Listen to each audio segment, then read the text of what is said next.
இனி விரிவான செய்திகள். இம்முறை பல்கலைக்கழகங்களுக்கு மாணவர்களை இணைப்பதற்கான விண்ணப்பங்களை ஏற்கும் நடவடிக்கை இன்று முதல் முன்னெடுக்கப்பட உள்ளதாக பல்கலைக்கழக மானியங்கள் ஆணைக்குழு தெரிவிக்கின்றது.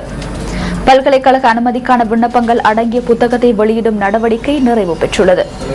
இம்முறை பல்கலைக்கழகங்களுக்காக விசேட திறமையை கொண்ட மாணவர்கள் உள்ளிட்ட 25,000 பேர் இணைத்துக் கொள்ளப்பட உள்ளதாக பல்கலைக்கழகங்கள் மானியங்கள் ஆணைக்குழுவின் தலைவர் பேராசிரியர் ஷனிகா ஹிரிமுரேகம கூறுகின்றார். பல்கலைக்கழக அனுமதிக்கான விண்ணப்பங்கள் மே மாதம் 19ஆம் தேதி வரை ஏற்றுக் கொள்ளப்படும் என பல்கலைக்கழகங்கள் மானியங்கள் ஆணைக்குழுவின் தலைவர் மேலும் குறிப்பிடுகின்றார்.